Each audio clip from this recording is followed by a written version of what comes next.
Bueno, en primer lugar, agradeceros la asistencia y la conferencia de hoy. Desde Izquierda Unida hemos querido empezar un ciclo de conferencias que tuviera dos cuestiones, que estuviera relacionado un poco con la situación que estamos viviendo. En estos momentos, el tema de la Constitución, dentro de 2 días se celebra por parte de muchas administraciones y por muchos gobiernos, pero hay una realidad, y es que la situación que tenemos, hay un vaciamiento de la Constitución y qué mejor que un profesor de Historia del Derecho como es Sebastián Martín.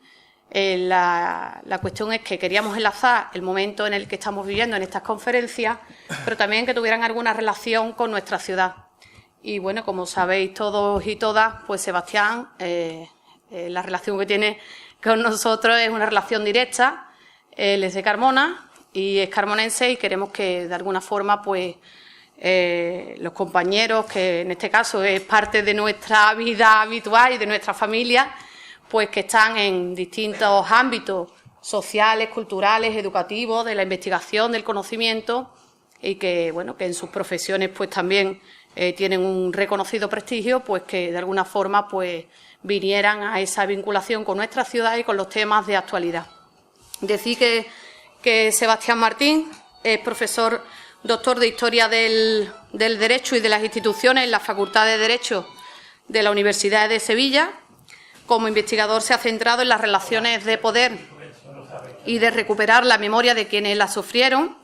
Sus campos de estudio son la historia del pensamiento jurídico político europeo de la primera mitad del siglo XX, la historia constitucional y la historia del derecho penal. Entre otros textos, es autor de Criminalidad política y peligrosidad social en la España contemporánea, en 2009, y El derecho político de la Segunda República, en 2011, entre otras muchas investigaciones. Y yo sé que le agradecemos enormemente que no ha dudado en venir a esta conferencia, pero que tiene una agenda bastante apretada, y le agradecemos enormemente que esté hoy aquí.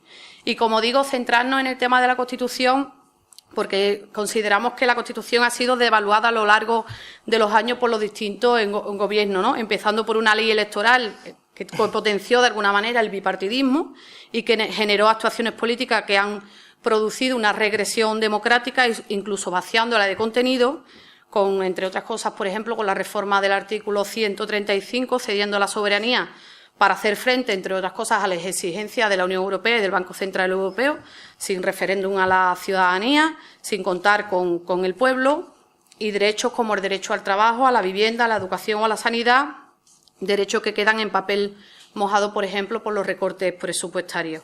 Por tanto, nosotros consideramos que es un buen momento para reflexionar sobre la necesidad de regenerar, de construir un nuevo proceso, y en ese sentido, esta conferencia, Sebastián Martín, Seba, nos va a dar esta conferencia sobre el vaciamiento de la Constitución de 1982 a 2014. Así que nada, le cedo la palabra a él y le agradecemos enormemente que esté aquí prácticamente en familia. Bien, muchas gracias, Encarni. Yo, en primer lugar, me gustaría agradecer la invitación que me ha hecho Izquierda Unida Carmona para impartir estas charlas sobre una materia de la que me vengo ocupando en los últimos meses, acerca del proceso de la transición española y el valor y la posición de la Constitución en el ordenamiento jurídico español desde la transición hasta nuestros días. Y el agradecimiento es especialmente intenso porque supone para mí, como probablemente la mayoría de vosotros sabéis, porque nos conocemos personalmente desde hace tiempo, es especialmente gratificante y entrañable regresar a la ciudad donde uno se ha criado y donde uno ha estudiado y donde uno, de hecho, ha comenzado a tener sus primeras conversaciones políticas y su primera vida política en el instituto. Recuerdo que fundamos con unos colegas un periódico, que el entonces director quiso incluso censurarlo por una portada que le colocamos disfrazado de Franco con una moneda de 20 duros en las manos, porque quería sancionarnos a todos los estudiantes con que pagásemos 100 pesetas para poder asistir a clase por unos actos vandálicos que había habido en unos baños. En definitiva, la ciudad, como veis, a la primera que he hablado, está llena de de recuerdos para mí, de buenos recuerdos y de muchas vivencias y muchas de ellas conectadas con lo que al final ha terminado llevándome a la profesión que hoy desempeño, que es la enseñanza de la historia del derecho.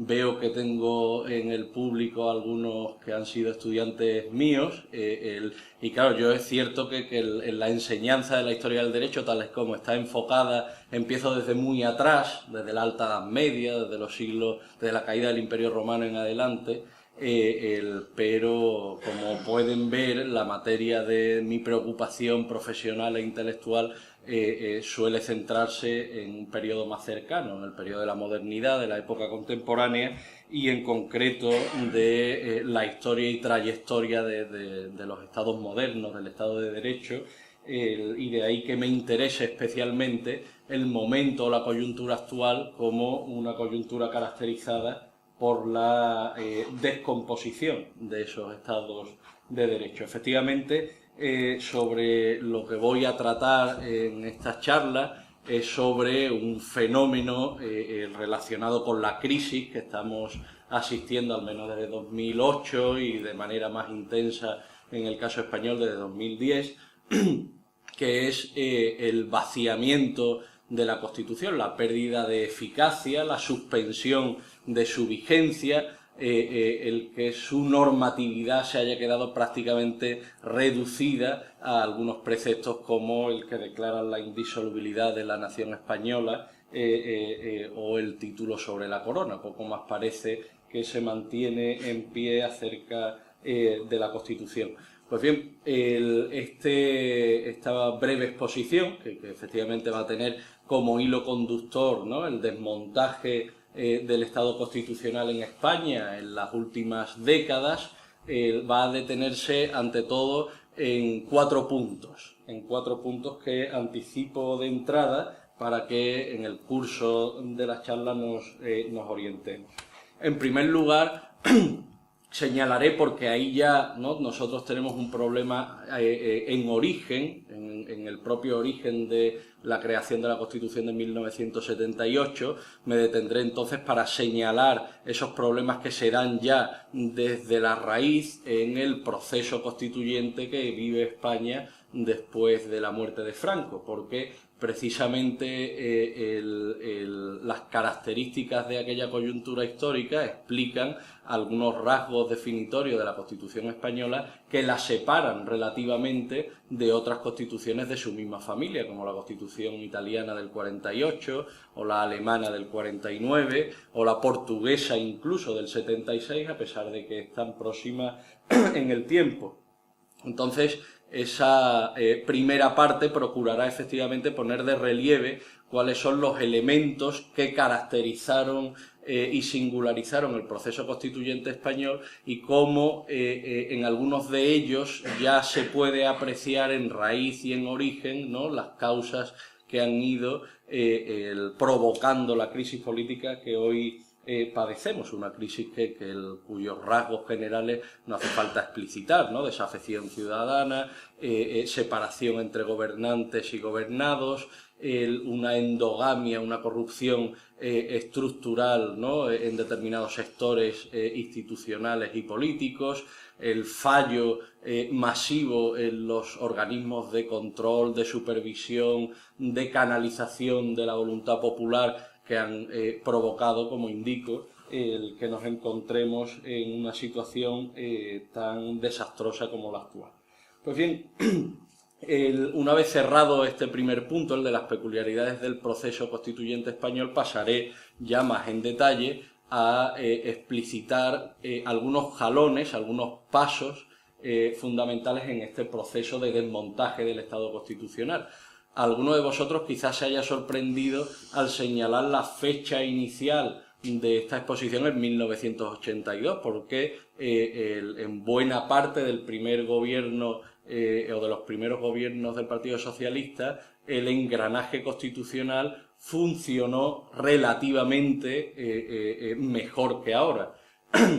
Y si coloco la fecha inicial, ¿no?, de este intervalo cronológico que recorreré en mi exposición, 1982, es porque es en ese momento cuando las Cortes Generales aprueban una ley, la Ley Orgánica de Armonización del Proceso Autonómico, que ya supone una primera inflexión en el proceso del desarrollo constitucional, ¿no?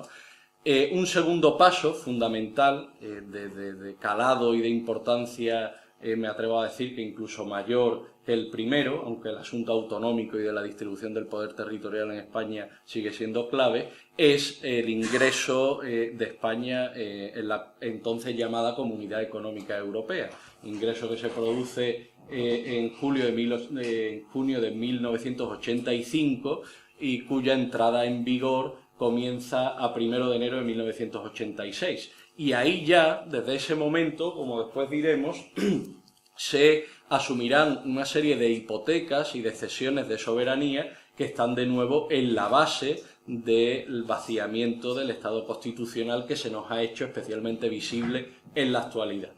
El tercer punto y el más extenso, naturalmente, es el de la coyuntura crítica actual, el que atiende a algunas reformas, a algunas prácticas institucionales que comienzan a adoptarse a partir de 2010 y que efectivamente ya expresan con toda nitidez la erosión del Estado democrático y de derecho entre nosotros hasta el día de hoy. Y por último, el último punto que tan solo lanzaré por si después se abre algún pequeño turno de debate, será el relativo a si existen medios, estrategias, canales que nos permitan rectificar este rumbo de crisis de la democracia y de vaciamiento de la Constitución para revertirlo, recobrar derechos perdidos antes de la crisis y afianzar y blindar ese Estado constitucional.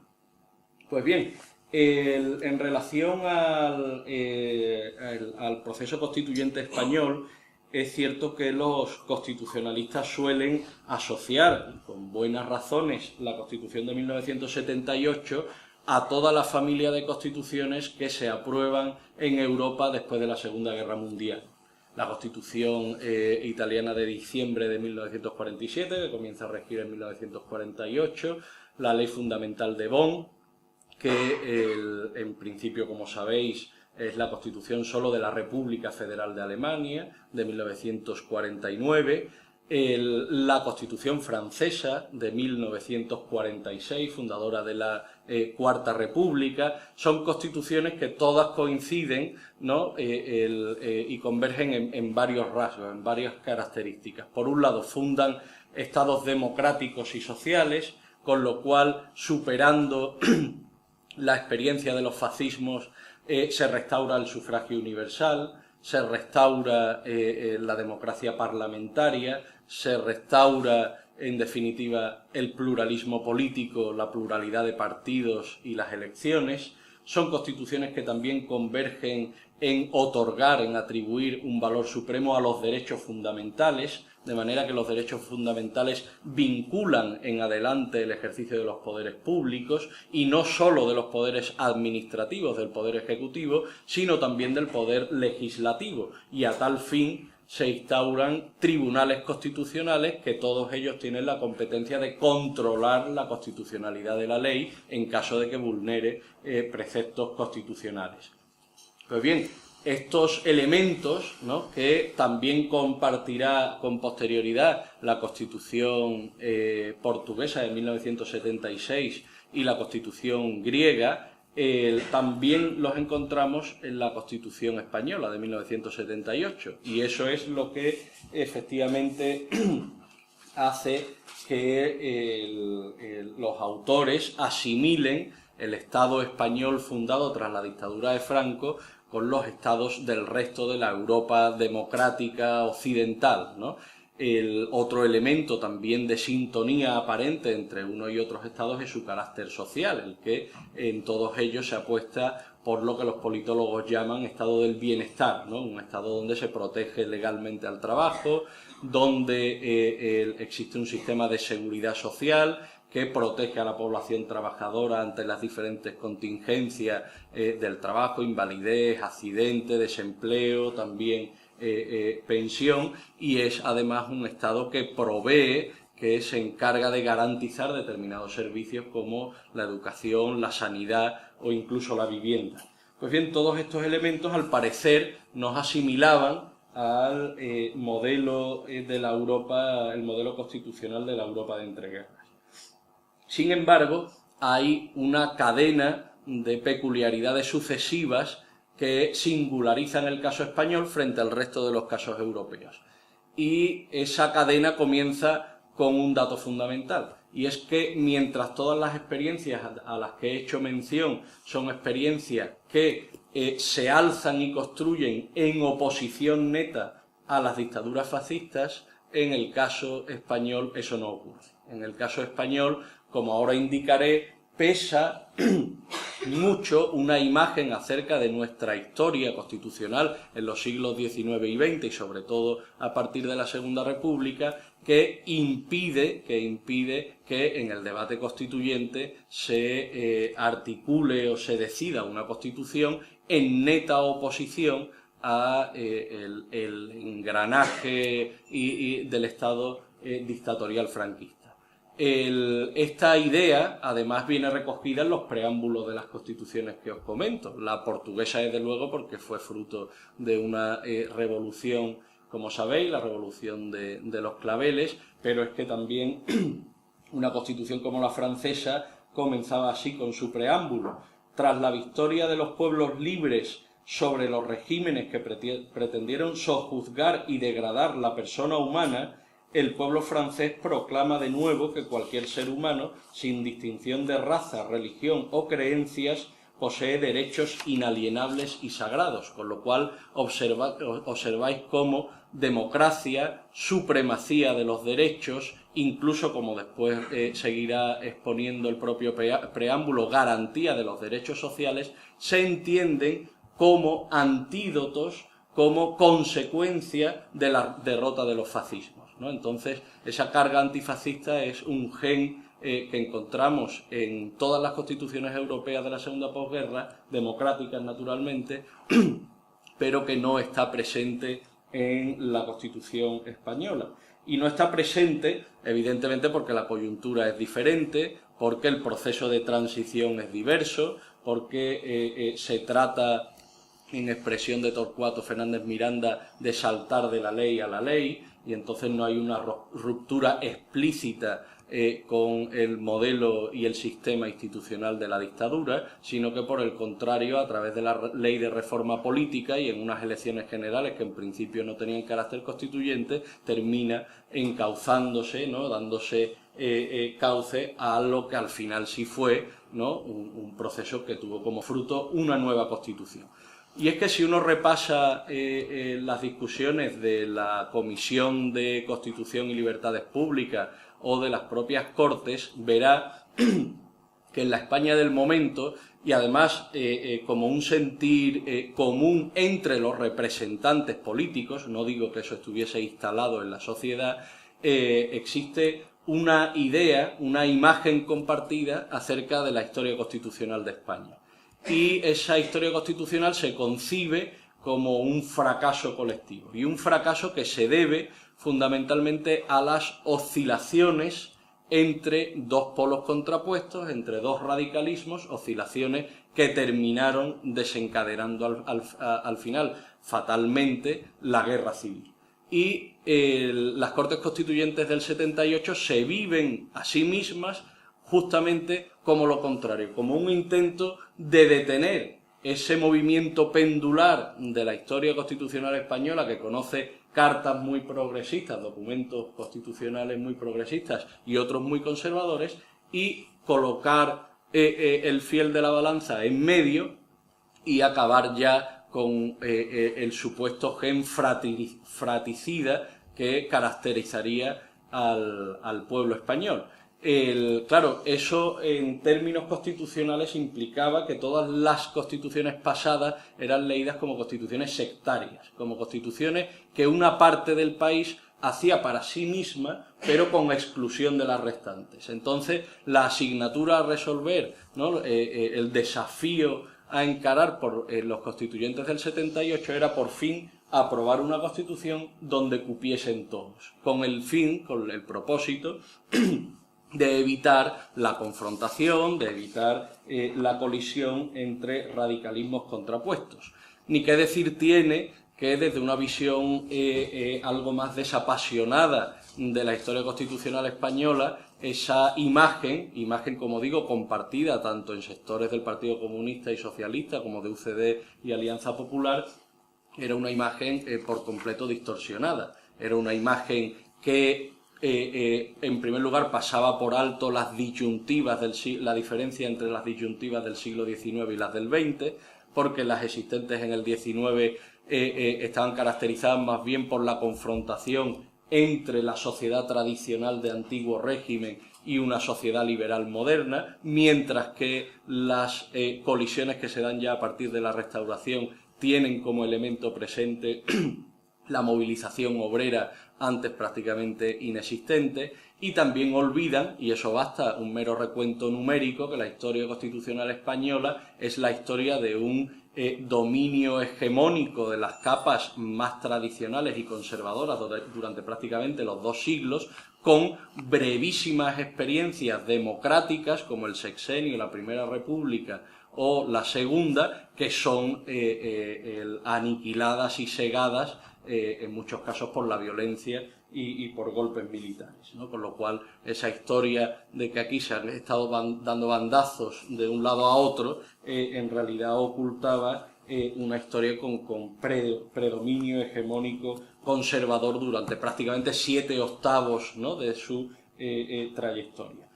Pero lo importante no es que esa historia falsease la realidad, lo importante es que esa imagen, ese concepto de la historia constitucional española pesó y mucho a la hora de elaborar la Constitución actual. Por eso la Constitución que se elabora es una Constitución que trata de abarcar todas las posiciones. Es una Constitución que en ese caso también se puede decir algo parecido sobre la portuguesa, es una Constitución en la cual había en realidad 2 constituciones diferentes, ¿no? Era una Constitución ambivalente, era una Constitución deliberadamente ambigua, una Constitución que daba cabida en muchos casos a una cosa y a su contraria. Eso, por utilizar la terminología de un constitucionalista alemán ultraconservador muy famoso llamado Carl Schmitt, significa que en la Constitución en realidad se tomaron pocas decisiones constituyentes, porque la decisión constituyente se aplazó al momento de la contienda política. Ya veríamos cuando los españoles eligiesen en sufragio universal a los diferentes gobiernos qué línea de desarrollo daba ese gobierno a la Constitución, porque la Constitución al fin y al cabo permitía un abanico de contenidos incluso discrepantes entre sí. Y esos contenidos discrepantes se ven, por ejemplo, en 3 puntos, ¿no?, muy claros.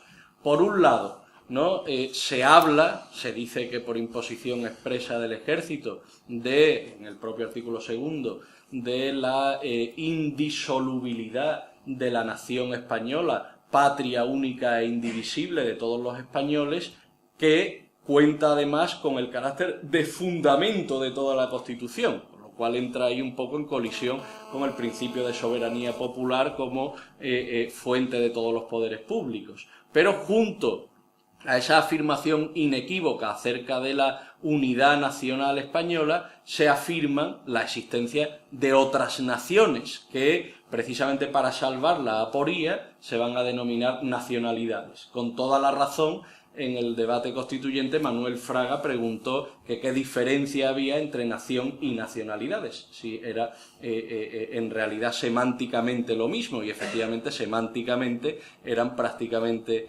idénticos, ¿no? Una nación única, pero la existencia de varias naciones a la vez. En el caso de la Iglesia Católica sucedía una cosa similar.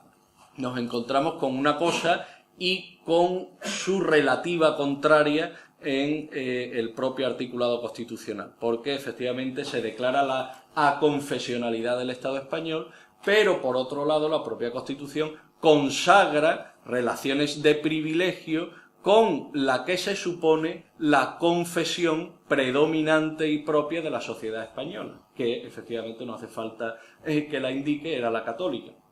Claro, esto suponía un olvido considerable, un olvido patente, porque si la Iglesia católica y su confesión era la predominante en la sociedad española a la altura de 1976, no pensar que había sido espontáneamente, que era algo que en las sociedades que era de ese modo por naturaleza y fatalmente, que no podía ser de otro modo más que una nación católica. Por el contrario, los estudios sobre el papel y el alcance y la proyección de la Iglesia en la España de los años 30 demuestran una caída, como la que se está viviendo ahora, en el momento que ha dejado de existir una presión adoctrinadora por parte de las instituciones políticas y del Estado. Los estudios revelaban una caída en picado de la asistencia a la Iglesia, de la pertenencia a la misma, de asistencia a misa, en definitiva de socialización a través de las instancias católicas, ¿no? No es casual, además, que Iglesia Católica y sublevados franquistas muy pronto acuerden, ¿no?, un pacto de mutua colaboración que consistía en lo siguiente: por una parte, la Iglesia Católica otorga o da el marco narrativo que legitima el golpe de Estado, calificándolo como cruzada, y al caudillo como caudillo por la gracia de Dios, mientras que por otro lado, los sublevados, que en un principio, en el primer mes, en julio y parte de agosto, todavía dicen que son, o que van a, si uno lee los bandos del 19, del 20, del 21 de julio, de los generales y de los oficiales sublevados que dictan en las diferentes poblaciones, esos bandos indican que lo que pretenden es restaurar la paz dentro de la República. Ni siquiera se tiene todavía pensado armar una dictadura de tipo fascista como la italiana o como la nacionalsocialista alemana. Pues bien, el pacto de colaboración entre Iglesia Católica o jerarquía eclesiástica y oficiales sublevados y ejércitos sublevados implica que el ejército se va a comprometer a una tarea de recatolización masiva de la sociedad española ante su progresiva laicización, ¿no?, ante su progresiva secularización. Y efectivamente eso ocurrió.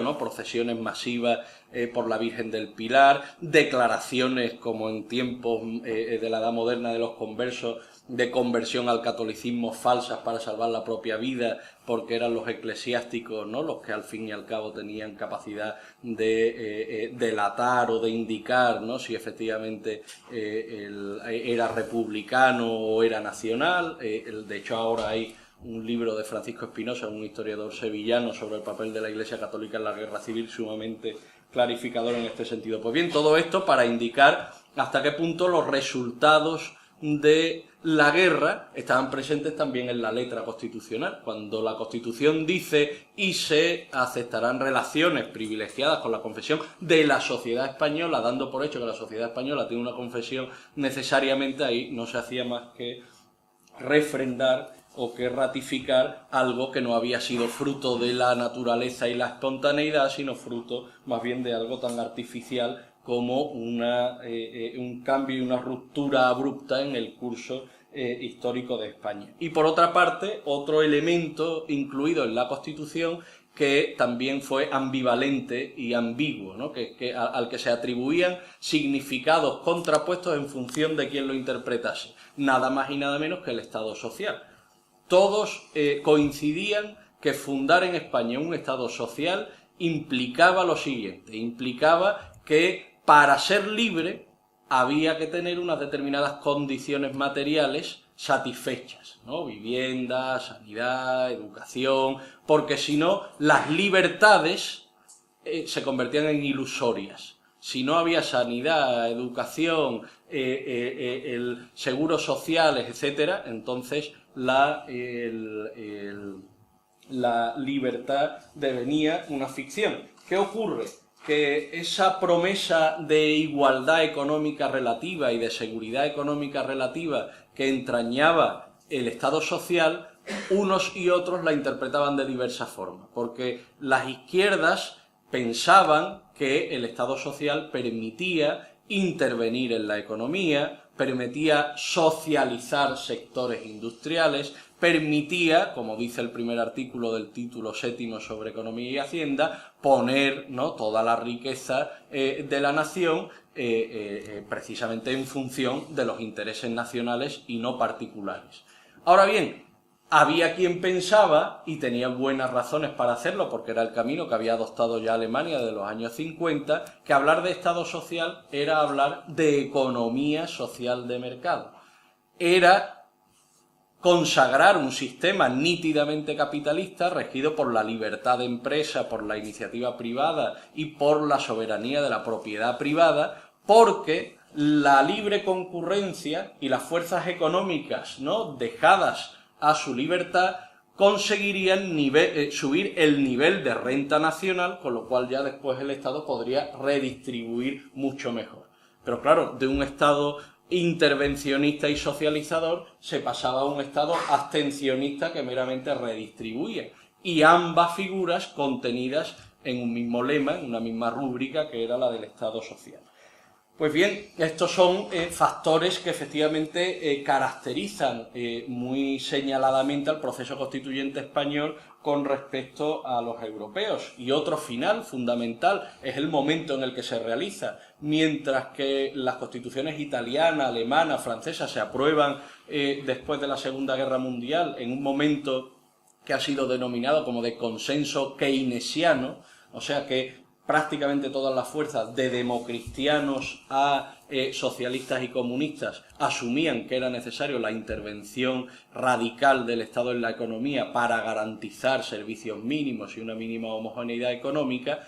La Constitución española de 1978 se aprueba en pleno reflujo del liberalismo económico y de las prácticas y doctrinas contrarias a toda forma de democracia popular. Pensad solo en el texto del informe de la Comisión Trilateral de Washington de 1975, entre cuyos autores estaba Samuel Huntington, que proponía precisamente para evitar, en un momento en que la Unión Soviética todavía es fuerte, para evitar una posible deriva democrático-popular en Occidente, proponía achicar y reducir a su mínima expresión los cauces de democracia directa, referéndum, iniciativa popular, ¿no?, precisamente para que los representados solo y exclusivamente pudiesen actuar a través de sus representantes y sin tener iniciativa política directa. Y como veis, esto es un rasgo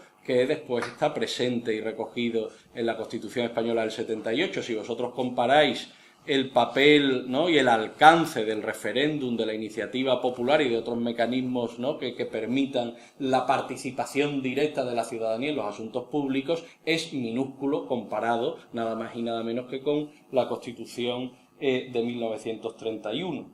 Pero si hay algo que caracteriza a la transición española, y además es algo que es totalmente contrario a la imagen común que de la misma tiene mi generación, en virtud de lo que ha venido en llamarse la cultura de la transición, es el consenso. Si algo no tiene, es justamente consenso. El proceso de elaboración de la Constitución y sus primeros años de aplicación están marcados, por el contrario, por una intensísima conflictividad social, ¿no? Si nos colocásemos, ¿no?, desde el punto de vista historiográfico, esto de decir o asociar la transición al consenso es un ejemplo claro de historia anacrónica y elitista. ¿Por qué? Pues porque describe la historia del país en su conjunto por la dinámica que se dio, una dinámica además cargada de retórica, solo entre sus élites, que efectivamente hablaban de consenso, de reconciliación, etcétera, continuamente. Pero en el terreno social no nos encontrábamos en absoluto ese consenso. Y anacrónica porque el consenso existió, pero vino después. el consenso relativo y esa pacificación social, ¿no? Positiva en todas sus dimensiones, sucedió, pero sucedió más bien como fruto de la transición y no como dinámica que la caracterizó. Y para eso basta recordar la conflictividad abierta por el propio desarrollo del proceso autonómico, basta recordar algo que no se menciona nunca, la cantidad de torturas y asesinatos que todavía hubo en los primeros años de la aplicación ya de la Constitución a manos de fuerzas de seguridad y a manos de integrantes de partidos fascistas, ¿no? Partidos fascistas que todavía sacaban a sus afiliados a desfilar en la calle y en el 20 de noviembre de 1981, mitin de Blas Piñar ante el Palacio de Oriente, pues había miles de camisas azules realizando el saludo nazi, o sea que no es no era un fenómeno, ¿no? Unos grupúsculos irrisorios, marginales, sin presencia pública, por el contrario, basta consultar las portadas de los periódicos de la época para ver que asesinados en manifestaciones, torturados en comisarías, algún torturador, ¿no? Los de mi edad hemos tenido oportunidad de verlo en las portadas últimamente, pues eran cuestiones que estaban a la orden del día, como también estaba a la orden del día el terrorismo de la banda y los atentados de la banda ETA. Pues bien, precisamente es en ese contexto, un contexto que cualquiera de vosotros puede ver gráficamente muy bien en un documental que acaba precisamente en enero de 1982, o sea, de 1981, perdón, un mes antes del golpe de Estado,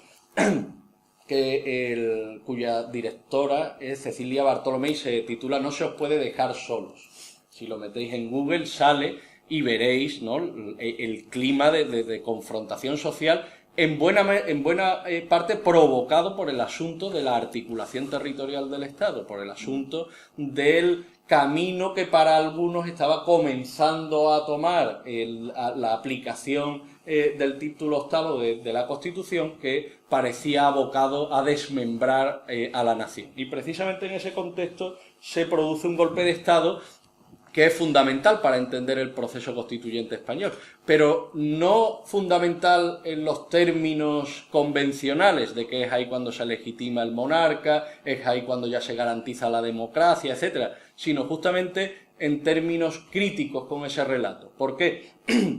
Cada vez hay más fuentes que dan, ¿no?, una explicación del golpe como enmarcado en una estrategia consistente, Carrillo fue uno de ellos, consistente en realizar un golpe duro que se sabía de antemano fracasado, entre otras cosas porque era imposible en el contexto internacional, pero que iba a ser seguido precisamente por un golpe blando. Es decir, utilizar y rentabilizar el golpe duro fracasado para advertir a los líderes políticos que la senda que estaba tomando el desarrollo y aplicación de la Constitución había que moderarla.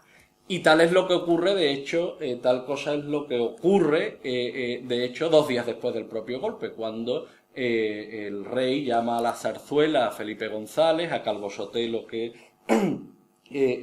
había sido o iba a ser investido presidente en la sesión de Cortes donde se produce el golpe, y al propio Carrillo, ¿no? Una sesión de la que trasciende poco, pero que lo poco que trasciende es precisamente una advertencia del monarca a los principales líderes de las principales fuerzas políticas españolas de la necesidad de moderar el proceso de constitucionalización de la democracia española, o sea, de rectificar un rumbo que se estimaba demasiado radical. Y es precisamente ahí donde se da el primer impedimento, el primer obstáculo que impide que la Constitución se desarrolle por su faceta más rompedora de la tradición, por decirlo así. No lo voy a denominar en este caso su faceta más progresista. Y me refiero ni más ni menos que a la ley de armonización, la ley orgánica de armonización del proceso autonómico, una ley que vosotros sabéis que se aprueba cuando está gobernando UCD, que la sostienen UCD y PSOE, por lo que da en llamarse en ese entonces ya como pacto entre caballeros, y que nada más que se aprueba en julio, 50 diputados, algunos, todos los del Partido Comunista, algunos que se han escindido de la propia UCD, firman para plantear un recurso previo de constitucionalidad, una figura que después Felipe González la eliminó en 1985, o sea, antes de que empiece a aplicarse una ley que el Constitucional afirme si es o no es constitucional, ¿no? Con lo cual la ley al final terminó, porque en octubre son las elecciones que gana arrolladoramente Felipe González con el 48% de los votos, la ley terminó siendo aplicada ya por gobierno socialista. Y claro, es una ley que, como el propio nombre indica, persigue dos cosas. Persigue, por una parte, la supremacía inequívoca e incontestable del poder central del Estado sobre los poderes autonómicos en la materia de exclusiva competencia del Estado y en la materia en la que no exista una distribución competencial explícita, ¿vale? Relevancia, por lo tanto, supremacía del poder central frente a los poderes autonómicos. Y, en segundo lugar, se caracteriza por la idea de armonizar el proceso autonómico de manera que las autonomías se conviertan en entidades estandarizadas y homologables entre sí. Si por un lado uno de estos rasgos de la armonización del proceso autonómico pretendía evitar que las autonomías se convirtiesen en esferas prácticamente soberanas en el ámbito de su competencia y en todo aquello donde el Estado no alcanzase, por el otro lado, como bien podéis imaginar, lo que pretendía la ley era evitar todo tipo de asimetría en la construcción del Estado autonómico. Asimetría que, por el contrario, estaba en el espíritu originario de la Constitución, como en el espíritu originario del 31. Tanto en el 31 como en el 78, tanto en el Estado integral de la República como en el Estado autonómico del 78, se piensa precisamente en una descentralización política, en un régimen de autonomía política, pero solo y exclusivamente destinado a las naciones que habitan dentro del Estado español. Y eso, para bien o para mal, con una lógica que entonces, ¿no?, tenía bastante más sentido del que quizás pueda tener ahora, es una dinámica que efectivamente la fortísima presencia del autonomismo andaluz rompió, ¿no?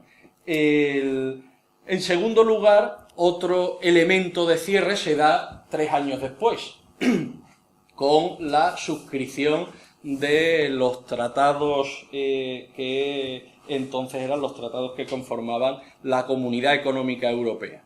Aquí el punto de tensión entre esta nueva decisión y la normativa constitucional es el que hay entre una economía dirigida, que es la economía que prevé la Constitución del 78, y una economía plenamente liberalizada, que es la que exigen los tratados de la Comunidad Económica Europea. De manera que ingresar en la Comunidad Económica Europea supone prácticamente convertir en un elemento decorativo inaplicable el título séptimo de Economía y Hacienda en todo aquello que atribuye poderes efectivos al Estado sobre la economía. Claro, es un salto cualitativo, porque la Constitución del 78 está pensada para colocar a la política por encima de la economía, mientras que los tratados de la Comunidad Económica Europea están justamente pensados para maniatar a los Estados frente a la libertad de comercio. Así, por ejemplo, ¿no?, de todos es conocido que el tratado que hasta 2013 se llamó de funcionamiento de la Unión Europea, en su artículo 26.2 establecía la libre circulación de capitales o la libre concurrencia, la libre competencia como elemento constitutivo de la economía de la Unión. El artículo 63 prohíbe a los Estados,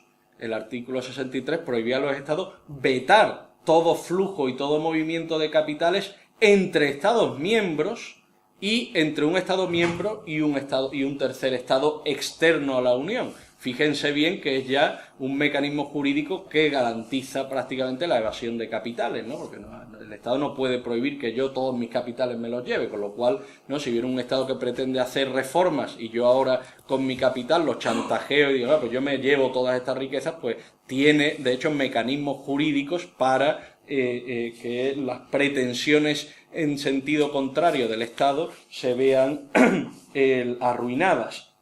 Por ejemplo, los artículos 106 y 107 de ese tratado, por una parte, impiden a los Estados que adopten medidas conducentes a reforzar empresas públicas o empresas con participación pública, y por otra, impide a los Estados ayudar a empresas propias porque se entiende que eso desvirtuaría el principio de la libre competencia. En definitiva, y aquí nos colocamos ya en vísperas de lo que sucederá con posterioridad, el ingreso en la Unión Europea supone arruinar ya de entrada con la unión monetaria, será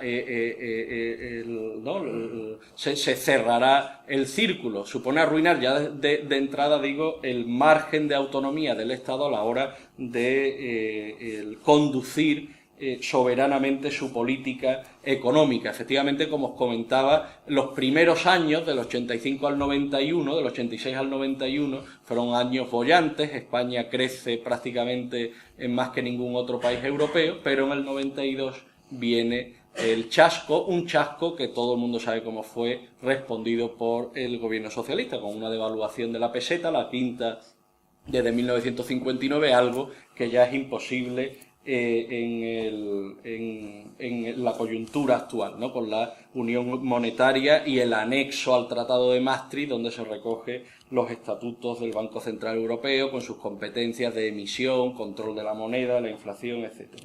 Bien, pues con eso llegamos a la actualidad, ¿no? Y doy 3 o 4 puntos porque esto es lo que a todos nos es más presente, es lo menos histórico y es lo más político, periodístico actual, ¿no? Efectivamente, cuando se desencadena la crisis en 2008, que muchos la sitúan, aunque las tendencias legislativas van desde antes, desde el primer gobierno Zapatero, con la reforma fiscal de Solbes, etcétera, algunos sitúan la recepción de la dinámica de la crisis en España con el envaine de Zapatero en mayo de 2010, cuando anuncia los primeros recortes, ¿no? Y a partir de ahí, efectivamente, la crisis va poniendo de relieve una serie, ¿no?, de prácticas, de reformas que efectivamente ya aceleran e intensifican el proceso de desmantelamiento del Estado constitucional. Pensar que al fin y al cabo en el 85 y hasta el 89, pues ahí existía un contrapeso en la geopolítica mundial, encarnado por la Unión Soviética, donde todavía el horizonte socialista parecía un horizonte para muchos tangible.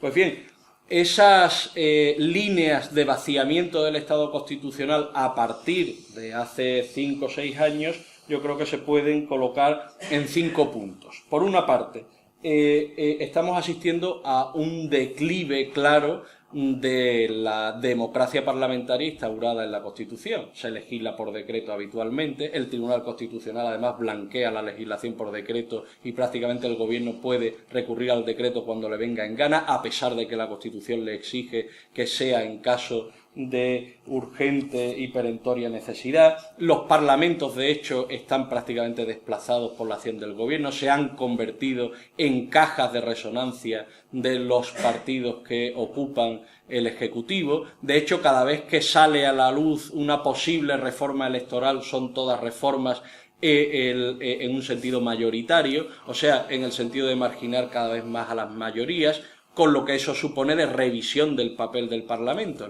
El Parlamento ya no como una cámara que represente a las diferentes sensibilidades políticas del país para que dialoguen entre sí, sino como una correa de transmisión del Gobierno, y cuando hay demasiadas discusiones entonces se convierte más bien en un factor que entorpece, que hay que pacificar, ¿no?, que hay que domesticar.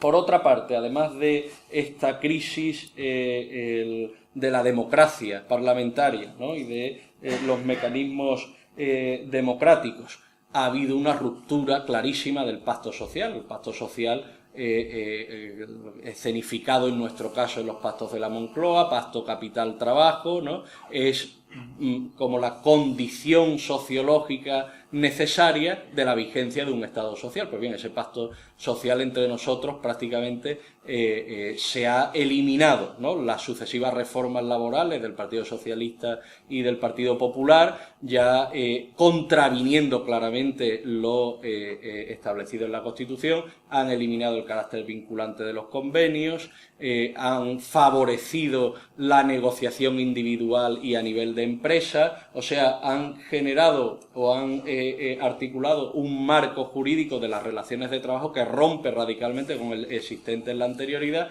y va dirigido en dos líneas: en empoderar al empresariado, que tienen más facilidades para despedir, para contratar, ¿no?, la contratación flexible, precaria, temporal, por horas, a demanda, frente, ¿no?, a la figura tradicional del empleado estable, etcétera, individualizar las relaciones de trabajo y también jugar con los costes laborales como factor determinante para ganar en competitividad, algo que hasta cierto punto, hasta los años 90 y hasta las primeras reformas laborales con huelga general, el Partido Socialista era un elemento excluido precisamente por el pacto social de la competitividad. Pues si usted quiere ser competitivo, gana en productividad, en imaginación, en audacia, pero no recortando y eliminando salarios, porque eso al final termina socavando y erosionando la estabilidad económica del conjunto del país. Y efectivamente se socava y se erosiona el Estado social, ¿no?, con reformas como la del 135 que mencionaba Encarni, y con recortes claros en educación, sanidad, con una política de vivienda orientada solo y exclusivamente al rescate del sector financiero y despreocupada en absoluto del gravísimo problema habitacional que sufren muchas personas en España. Y esos son, ¿no?, tres puntos claros de vaciamiento de la Constitución, en términos democráticos: el pacto social, protección legal del trabajo; el Estado social con los servicios básicos, que son servicios cada vez, ¿no?, más castigados, cada vez más precarios, con lo cual eso implica que la parte de la población que puede migra a los servicios privados. Hay una presión además brutal para convertir la prestación de servicios en industria de servicios, para convertir al individuo que era tratado pues como ciudadano con derechos sociales en consumidor de unos servicios que presta una industria a cambio de dinero, que basta que sea el dinero y un poquito más que el que se paga ahora al seguro, pero que por lo menos eso lo pueda canalizar la empresa privada, ¿no? Hay una conversión radical, de hecho, del modelo social subyacente al propio Estado social, de ciudadanos con derechos sociales que reconoce la Constitución, pues se pasa a una sociedad más bien formada por consumidores. El otro elemento, el penúltimo, ¿no?, de vaciamiento claro de la Constitución. Claro, los derechos no van solos, los derechos forman un conjunto orgánico, a pesar de que la Constitución, y eso es una de las conquistas de UCD frente a las fuerzas progresistas, distinguió, para distinguir su diferente nivel de protección, entre derechos fundamentales y principios rectores de la política social y económica, donde estaban los derechos sociales. En realidad, en términos jurídicos y en términos políticos, los derechos forman un conjunto orgánico. Si uno desmembra, mutila el conjunto de los derechos, el universo de los derechos, por una parte, automáticamente empiezan a descomponerse los demás. Y eso es algo que está ocurriendo en la actualidad. Claro, el recorte de servicios públicos genera protestas. Claro, las protestas se canalizan a través del ejercicio de derechos fundamentales, libertad de expresión, derecho de reunión, de manifestación, en definitiva, derechos políticos, que están también recogidos en la Constitución. ¿Cuál es el paso siguiente del poder estatal? Limitarlos, restringirlos. Además, aquí se da una dinámica curiosa y paradójica, ¿no? Una dinámica que, por una parte, ¿no?, el Estado se demuestra maniatado, vinculado y limitado, como no lo había estado nunca, a instancias supranacionales. Pero, por otra, el Estado comienza a revelarse como prácticamente omnipotente frente a la sociedad. De hecho, el Estado cada vez casa peor con mecanismos de garantía que limiten su poder. Un ejemplo, ¿no? Que todo el mundo o demasiada gente de manera irresponsable e inconsciente se suma a este aquelarre contra el funcionariado público, como si el funcionariado público fuesen vividores que claro, no hacen nada, son unos flojos, y el funcionariado público nace precisamente como un instrumento de garantía de la legalidad frente al Poder Ejecutivo. Que haya un funcionario con su puesto fijo, o sea, con la garantía de la inamovilidad que le pueda decir al político que detente el poder en un determinado momento, oiga usted, esto no lo puede hacer porque la ley no se lo permite, es un elemento de garantía del propio Estado de Derecho. Claro, ¿qué han hecho las administraciones públicas? Montar administraciones paralelas de laborales en precario, que son muy cómodas y firma aquí y si no te despido.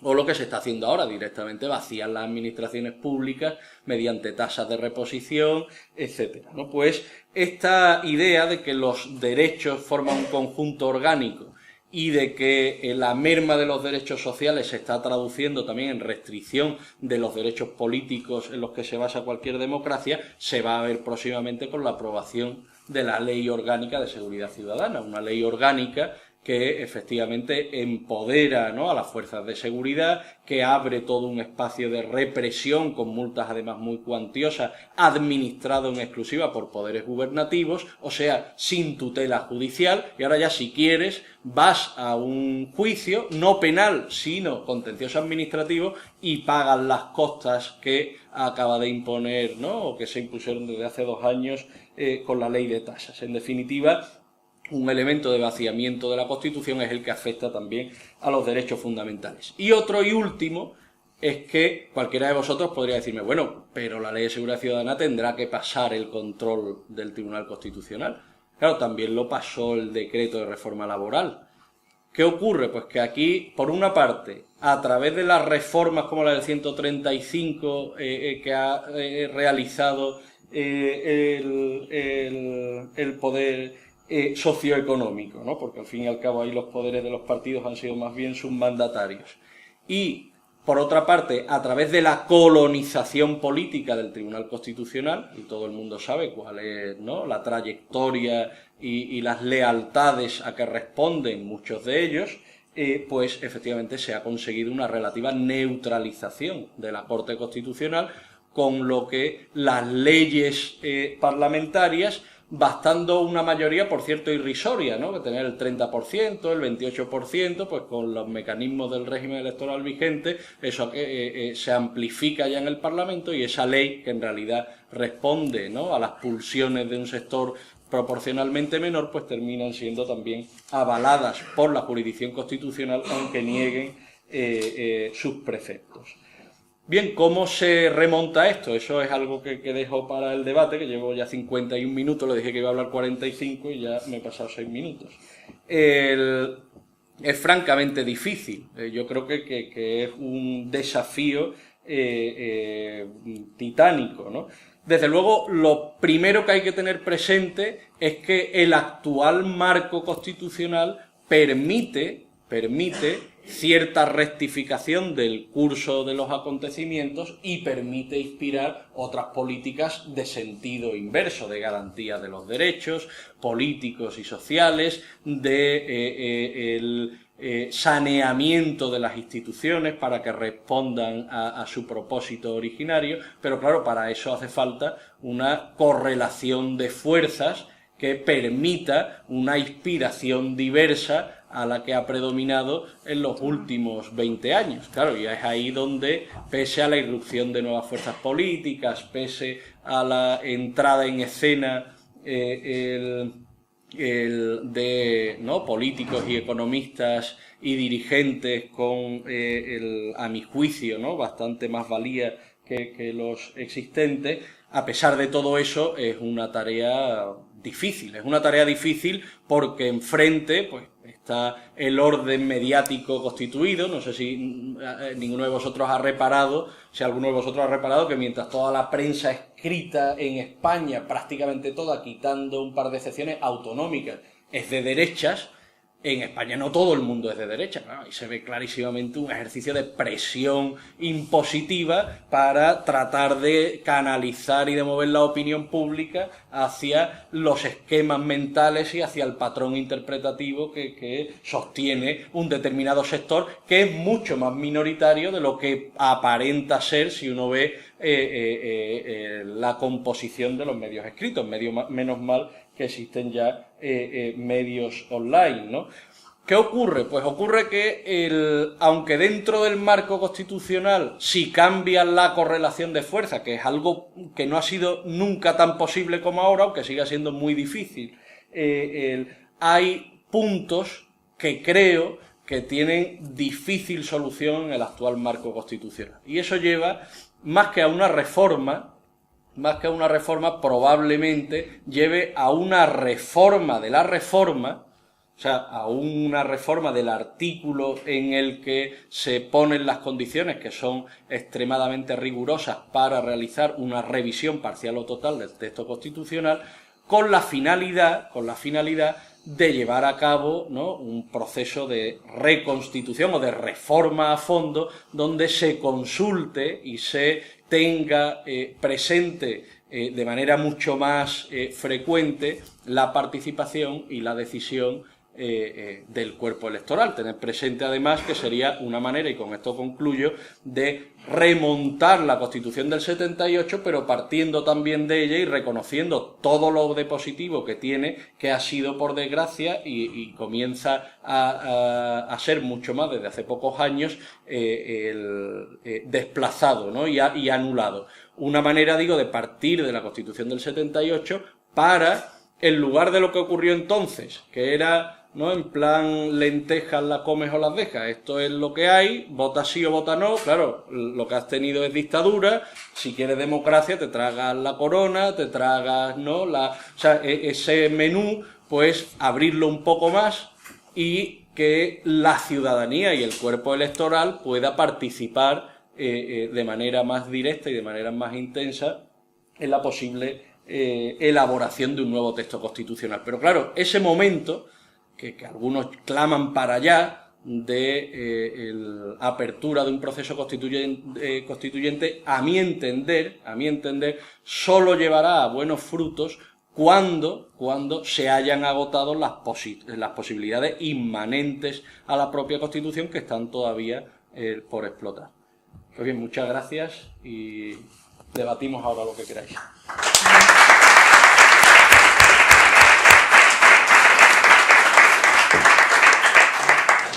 Si os parece, si alguien quiere preguntar alguna cuestión, damos un pequeño turno de preguntas. Adelante. Sí. Encantado de volver a escuchar otra vez, profesor. Dado cómo se dio la mal llamada voladura del régimen, ¿no?, como las cortes, como las instituciones se arrojaron franquistas y se despertaron demócratas, y dado el mal uso que han dado los gobiernos, tanto del Partido Popular como del Partido Socialista, del uso del legislativo, usted citaba la APA, también la ley Corcuera, que ambas fueron impugnadas ante el Constitucional, la ley de partidos que potencia muchísimo la asociación privada y no el uso institucional del partido. ¿No era previsible este escenario en el que nos encontramos ante la coyuntura de la crisis tanto económica como social, un nuevo proceso constituyente al que yo creo que nos obligaba a ir? Eso por un lado. Y por otro lado, para conseguir esas mayorías políticas que hacen falta en base a la ley electoral que tenemos, ¿no cree que es casi obligatorio una coalición preelectoral y no postelectoral de las fuerzas progresistas políticas? Bien, yo, aunque soy crítico con el relato oficial, edulcorado y convencional de la transición, también soy crítico con la condena retrospectiva de la misma. Y pensad ya que en origen los actores políticos protagonistas de la transición, sobre todo sus mejor intencionados, tenían ya presente cuál podía ser el desenvolvimiento posterior, me parece equivocado. Pero me parece equivocado también desde un punto de vista estratégico-político, porque eso significaría tanto como exonerar de responsabilidad a quienes han ocupado el poder político y se han encargado de desarrollar legislativa e incluso administrativamente la Constitución.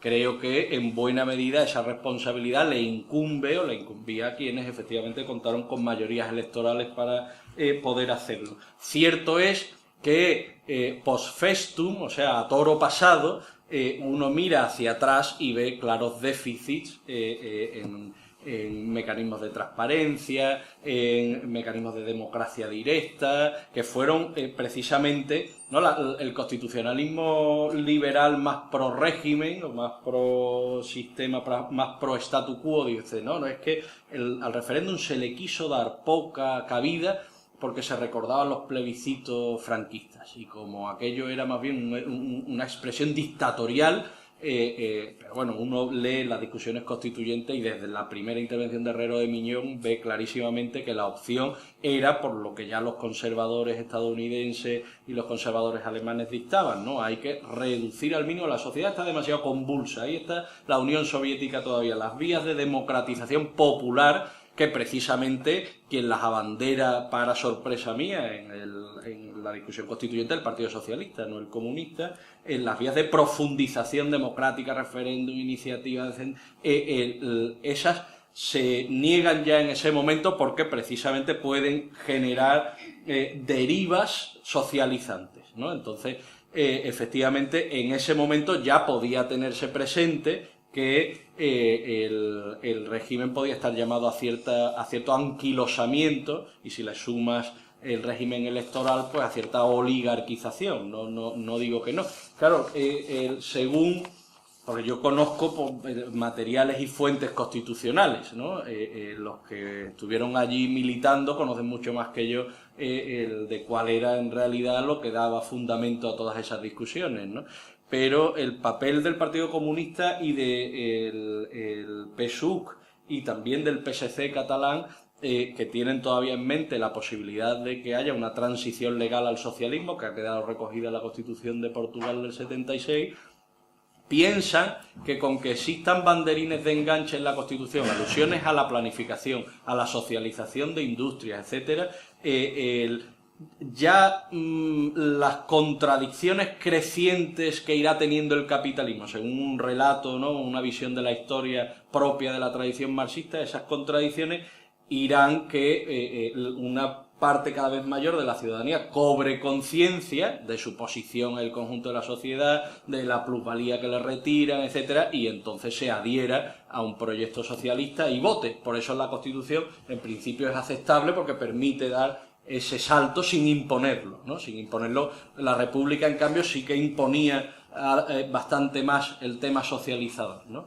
Y con respecto a lo segundo, pues yo siento discrepar también en esto, ¿no? A lo que te refieres de coalición electoral entre fuerzas progresistas es a la posible unión preelectoral entre Izquierda Unida y Podemos, yo soy enemigo de ella. Soy enemigo de ella porque creo que es una de las sumas que restaría. Así como la unión entre Ciudadanos y UPyD creo que sumaría bastante, y que ahí el ego de Rosa Díez impide efectivamente crear un contrapeso en la derecha española que sea laico, que sea liberal en lo económico, pero que sea más secularizado, etcétera.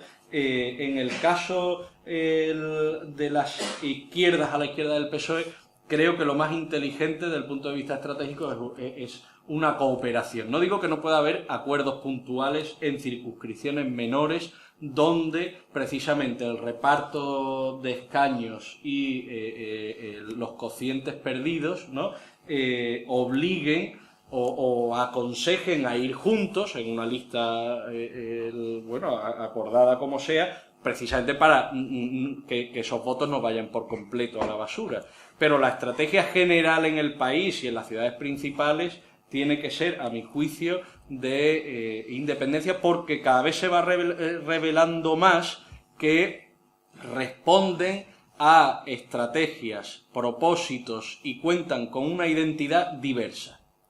Para mí, cuentan con una identidad diferenciada que además desde Podemos no se han cansado de saltar, ¿no? de hacerla patente, de ponerla de relieve. Entonces, creo que Podemos, con su descargue ideológico, han vaciado, ¿no?, la maleta ideológica de buena parte de contenidos, están muy centrados en la maquinaria de guerra electoral, en el tacticismo, etcétera. Con ese aparataje, con la retórica populista, etcétera, puede llegar a lugares donde Izquierda Unida no llegaría, pero a su vez Izquierda Unida creo que por trayectoria, por coherencia, por compromiso visible y desde luego, y para mí esto es indispensable, si cuenta con un liderazgo solvente, creíble y con las personas adecuadas, no con mediocridad sectaria que también se encuentra en la formación, pues me parece que llegará igualmente a lugares y a sectores donde Podemos no puede llegar. Así que por separado suman más, a mi juicio, ¿no? Se puede pensar en una reforma constitucional con las armas jurídicas que actualmente tenemos, con un tribunal constitucional, un tribunal supremo, un consejo general del poder judicial plenamente viciado por los poderes políticos, sin aludir a un fracaso. No, yo creo que sí. Bueno, es lo primero que he aludido. Si no existe la correlación de fuerzas que permita una reforma en ese sentido de protección del Estado constitucional, el apaga y vámonos, es imposible, ¿no?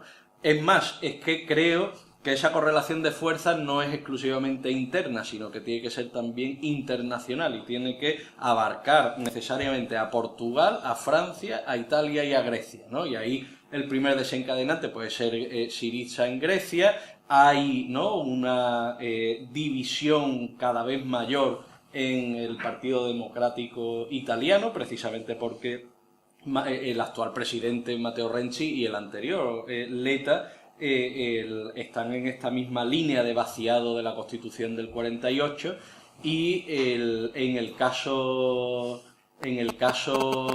portugués igual. En el caso portugués el bloque de izquierdas, el Partido Comunista, además el Partido Comunista, siendo fiel a su trayectoria, está en el entorno del 14, el 15%, ¿no?, de expectativa de voto. Entonces, si las fuerzas defensoras de las constituciones frente a su agresión cuentan, ¿no?, con suficiente respaldo que permitan cierta alianza entre los países del sur, que haga contrapeso, ¿no?, a la ortodoxia de Merkel, a la ortodoxia del Banco Central Europeo, pero sobre todo al propio contenido de los tratados, que hay que ir necesariamente a su revisión y hay que revertir determinadas potestades económicas en los estados que se están demostrando totalmente inermes frente a las fuerzas financieras que capital financiero que ha provocado en buena parte esta crisis y que va a salir reforzado de la misma, ¿no? Entonces, o sea, si el fracaso o el triunfo de esa posible expectativa de reforma o de reconstitución del Estado constitucional originario depende, a mi juicio, de la correlación de fuerzas. Creo que el escenario es interesante, pero claro, los contrapoderes que van a impedir una evolución en ese sentido me parece que son poderes socioeconómicos infinitamente más fuertes que la mera unión numérica de ciudadanos críticos. Hay que contar con mucho más, no con la unión, no con la suma, no con ese tipo de retórica voluntarista que sirve para encender los ánimos, pero que después es poco concluyente. Yo creo que no sirve demasiado. Hay a quien se tiene enfrente, en definitiva, es a una oligarquía tecnocrática alojada en Bruselas con todo un entramado de lobbies, y tú, para hacer frente a eso, lo primero que necesitas es gente que conozca qué es eso. Y es gente que sepa de la A a la Z del entramado jurídico internacional, financiero, etcétera, para saber con qué armas comenzar a desactivar esos dispositivos y a cambiarlos por otros. Desde luego, la base y el apoyo popular es requisito sine qua non, pero después hace falta inteligencia, ¿no? Hace falta conocimiento. ¿Y sería posible la modificación de los principios rectores de la política social y económica que establece nuestra Constitución, cambiarlos a derechos, constituirlos como derechos propiamente dicho?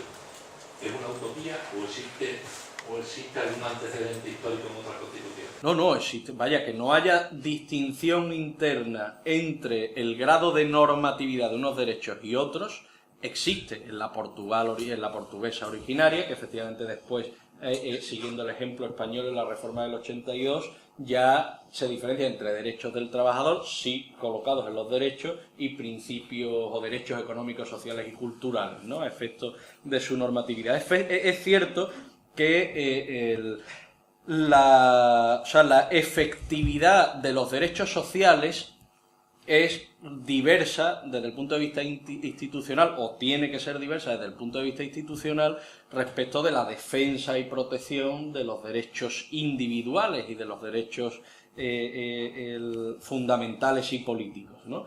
Y pienso en sanidad, educación, vivienda. Claro, uno no puede, puede ir a un juez a efectivamente reclamar que se le satisfaga ese derecho, pero el juez no tiene disponibilidad presupuestaria ni capacidad legislativa para ordenar construcción de viviendas, para... Lo que sí tiene el juez, en un régimen democrático de separación de poderes, es potestad para imponer a los poderes públicos que se satisfaga ese derecho. De hecho, eso ya existe, ¿no? Y hemos tenido los episodios aquí de la corrala, donde pues hay normas administrativas que obligan hay normas jurídicas, leyes que obligan a la administración, en este caso a la consejería, a garantizar un alojamiento a quienes estén en una determinada situación de vulnerabilidad. No lo cumple la administración, el particular va y denuncia a la administración a los tribunales para que la administración recurra a ese derecho. Pero claro, son derechos cuya satisfacción tiene una mediación legislativa necesaria. O sea, tienen que estar, si no plasmados en leyes y reconocidos en la Constitución directamente, el juez a quien apela, a quien interpela para su satisfacción casi obligatoriamente es a los poderes públicos. No puede él directamente hacerlo, ¿no? Ahora, bien, que la cuestión de que es presupuestariamente imposible, que es técnicamente inviable, pues bien, eso es risible, ¿no? Eso en un país que ha destinado prácticamente casi un tercio del PIB en efectivo o comprometido para rescatar a su sistema financiero, basta pensar que con una mínima parte de esa misma entrega y de esa misma resolución, pues se pueden hacer muchas cosas, ¿no? Aquí vamos además un poco a seguir el itinerario y el rumbo político marcado por los Estados Unidos. Y además se verá en un par de años si se aprueba el Tratado de Libre Comercio del Atlántico Norte, ¿no? Que en Estados Unidos, cualquiera que haya visto la serie El ala oeste de la Casa Blanca sabrá que los dos argumentos favoritos de los demócratas en Estados Unidos son sanidad y educación. Son promesas, que una especie de zanahoria lanzan a los electores, yo sí lo voy a hacer público, ya conmigo será, ¿no? Claro, después llega, no, mire, es que en la farmacéutica esto es imposible, hay no poderes económicos que lo impiden, estoy maniatado, no llego... Claro, ese es el horizonte estadounidense. Pero claro, nuestro horizonte es que nosotros hemos vivido en nuestras propias carnes lo que es una seguridad social y una sanidad pública moderadamente, ¿no?, eficiente, con lo cual su desmantelamiento malamente va a poder justificarse en necesidades técnicas insoslayables, al revés. Son presiones, como dije antes, de convertir esas prestaciones de servicios del Estado social en industrias de servicios consumidas por los individuos, ¿no? Y es a eso a lo que hay que hacer frente. Desde el punto de vista técnico y financiero, garantía de los derechos sociales es posible, no hay más que ver, ¿no?, el parque de viviendas nacionalizado por el rescate de la banca y en posesión del FROB, que no se hace ningún uso constitucional de ese parque de viviendas, y podría perfectamente dedicarse a lo que obliga a la Constitución de orientar, ¿no?, la política del legislador a garantizar una vivienda digna. En cambio no se hace, ¿no? Entonces de democracia poco, ¿no? La ¿Cómo conclusión. dices? Que de democracia no cuento, ¿no? Hombre, ¿O no? ¿O qué Yo- porcentaje si no, claro, si no fuese democracia en términos severos, no estábamos aquí hablando, ¿no? O yo podría estar aquí hablando, esto sería clandestino y cuando saliese, ¿no? Me pegaban 4 tortas, o sea, la cosa, o sea, soy partidario de los matices, la crítica para que no se la quiten de en medio de un plumazo, tiene que ir, me parece a mí, matizada. Y efectivamente, llamar al régimen político actual una dictadura supone... Bueno, sí, pero si no es una democracia, sería... Pero los porcentajes se están diciendo en realidad que tampoco, ¿no? No, yo creo que... Si tú hicieras un porcentaje, ¿qué porcentaje de democracia real existe en España? Bueno, eso es una respuesta dificilísima, pero No yo vale, creo por eso te la hago yo, porque yo no la sé. pero yo creo que hay Una tomadura de pelo, ¿eh? Pero que la ciudadanía haya podido, por ejemplo, responder de manera organizada, sirviéndose de los derechos proclamados en la Constitución frente al desmantelamiento del Estado social, eso es signo de vitalidad democrática. Ahora bien, cuando aprueben la Ley de Seguridad Ciudadana, que trata de repartir, ¿no? Y de inocular el miedo a la protesta porque si no te cae una sanción, pues claro, tendremos mucha menos democracia, será un salto cualitativo a peor considerable, ¿no? Si hacen además una reforma electoral que estuvo ahí para las autonómicas, que el que saque será elegido directamente, pues de nuevo otro recorte clarísimo al pluralismo político y a la democracia en España. Estamos en un proceso además que en los últimos años se ha acelerado, que sigue efectivamente una dinámica de vaciamiento tanto formal, en los mecanismos formales de representación, etcétera, como sustancial, ¿no? De garantía de los derechos que permiten una ciudadanía plena, etcétera. Estamos en un proceso de crisis y vaciamiento, no solo de la Constitución, sino por extensión de la propia democracia. Pero si nos detenemos como en una foto instantánea en este preciso momento, no estamos aún, desde luego, en un momento en que la democracia haya desaparecido. Ahora, los factores y los elementos autoritarios y antidemocráticos presentes en este régimen generalmente considerado democracia son cada vez mayores, su proporción es cada vez mayor, más intensa y determinan más la vida de los ciudadanos, eso no me cabe la menor duda. Y una cosa que va a poder parecer una tontería, cuando dicen que dijo Franco, esto está atado y bien atado, ¿tú crees que hay algo atado todavía?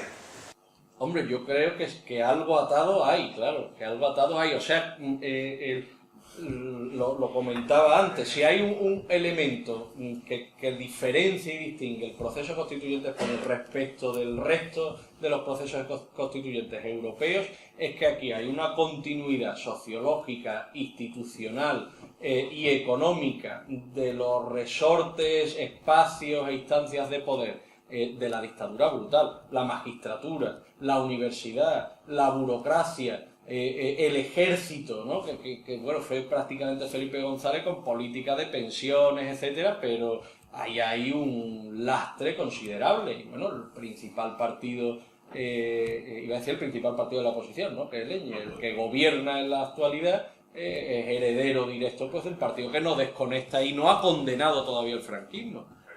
Claro, que no ha condenado todavía el franquismo porque piensa y se adhiere al relato todavía que justificó el golpe del 36, ¿no? Profesor Martín, esa vitalidad democrática a la que usted está aludiendo, sí, obviamente, y no podemos negar que socialmente rompe con determinados postulados cuando ayer todas las televisiones públicas presenciaban como la jornada de puertas abiertas a las Cortes. Y no había nadie que explicara, que miraran a su izquierda y a su derecha y vieran cómo estaban rodeados de vallas. Porque los que están dentro de las Cortes tienen miedo al pueblo. Yo creo que sí, cada vez más, ¿no? Eso es constitucional, esa es la apariencia que quieren.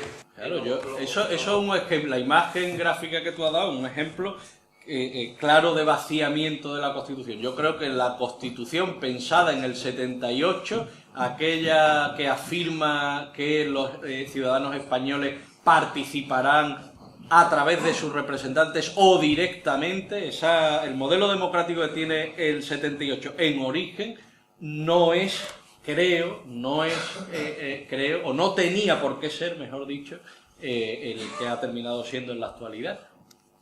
O sea, no estaba fatalmente predestinada la Constitución del 78 a convertirse en lo que la han convertido, me parece a mí, o sea, en papel mojado en muchos de sus aspectos fundamentales. Bueno, terminamos. Muy bien. Bueno, pues, ¿quiere preguntar una pregunta más? Sí. Venga.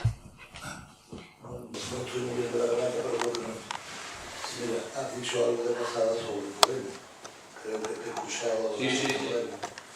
Bueno, yo, desde mi punto de vista, ¿ves tú alguna similitud con el Partido Socialista Obrero Español del año 76 o 78 a Podemos de la actualidad?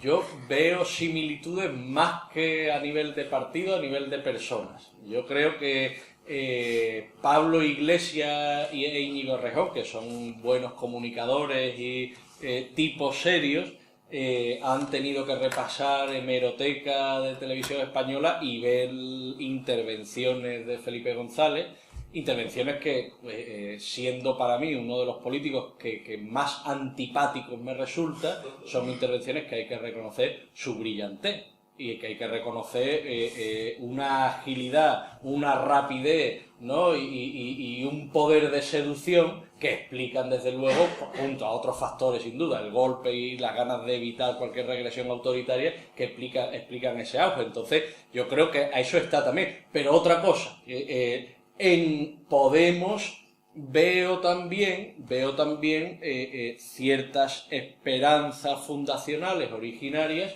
de Izquierda Unida que por la evolución de la coalición pues terminaron frustradas, y no es casual que prácticamente todos o hayan sido votantes de Izquierda Unida o en el caso de sus dirigentes han sido miembros de la propia coalición, ¿no?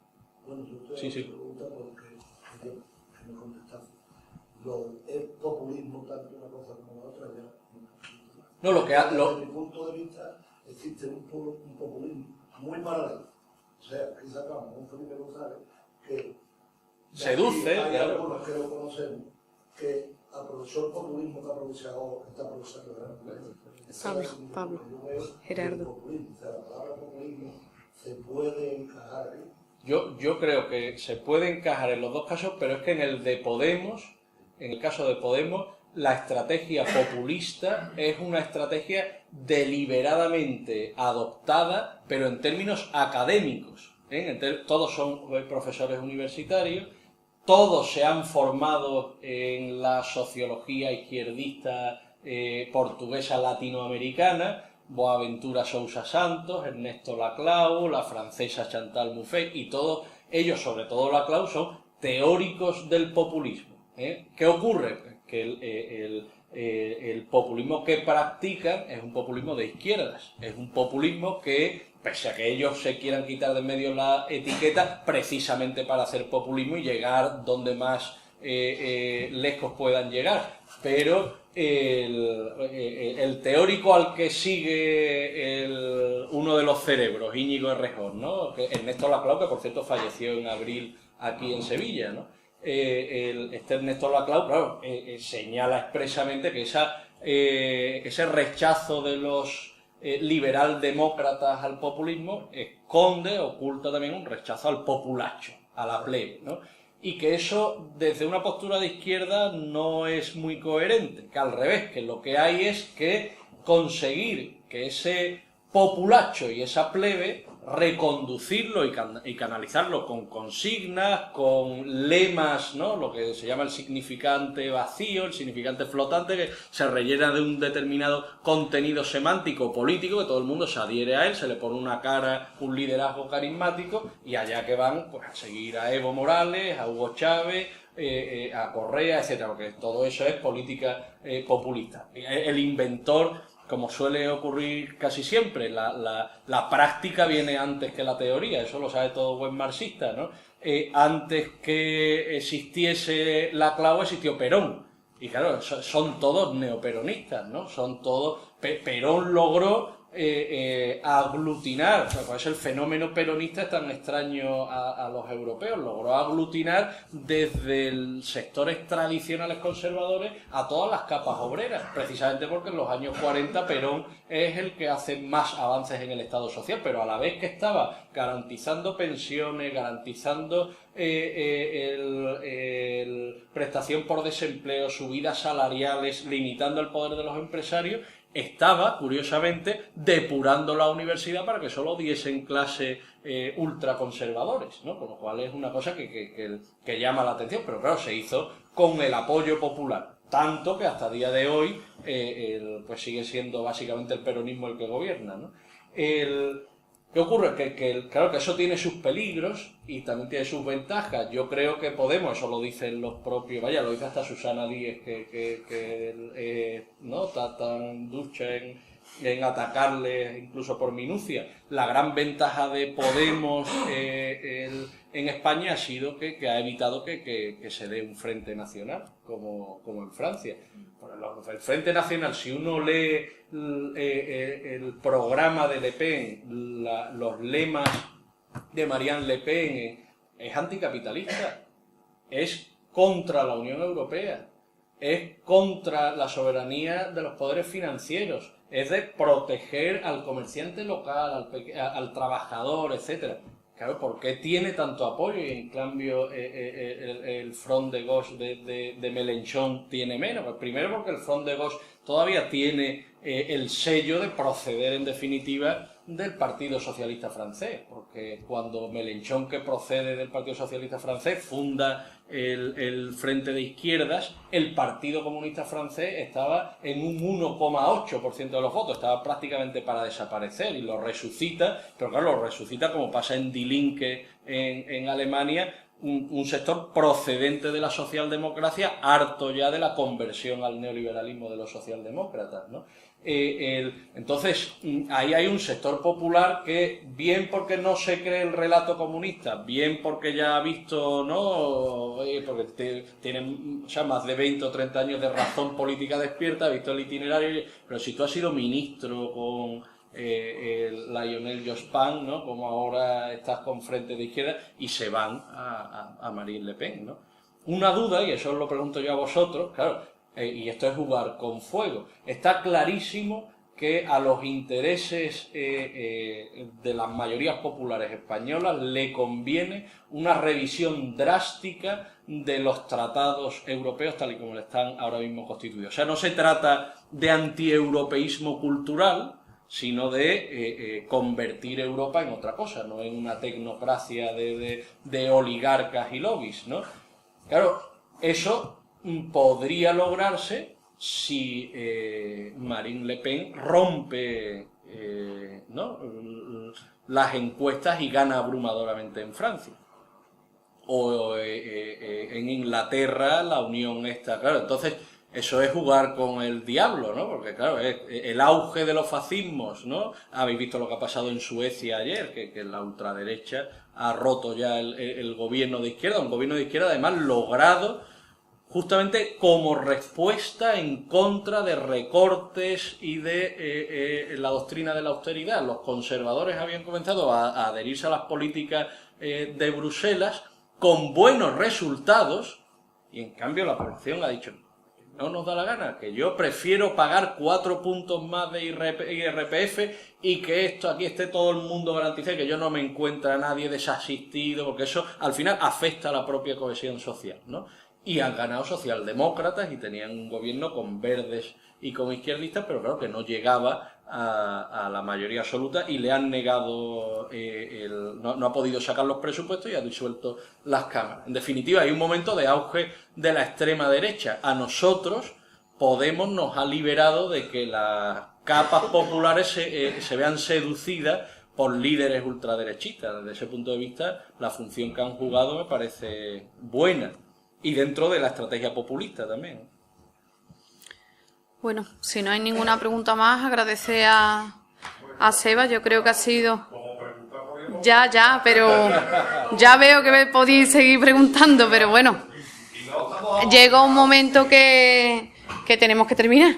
Es muy interesante, pero tenemos que terminar eso. Terminar, decir, agradeciendo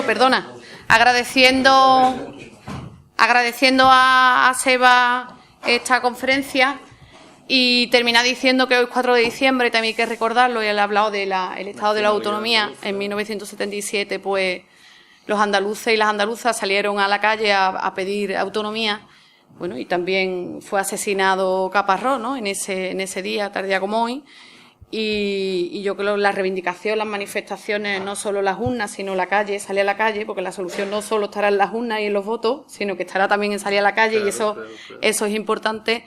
En Andalucía pues se sigue reivindicando por muchas organizaciones este día como el día en favor de la autonomía y el día de Andalucía en definitiva. Así que nada, no solamente era recordar eso y agradeceros la asistencia y volver a recordar que le tenemos aquí un detallito que le vamos a dar a Seba de Carmona, que aunque él de Carmona no le hace falta nada, pero le vamos a dar un detallito por esta conferencia. Así que nada, y gracias. Gracias a vosotros.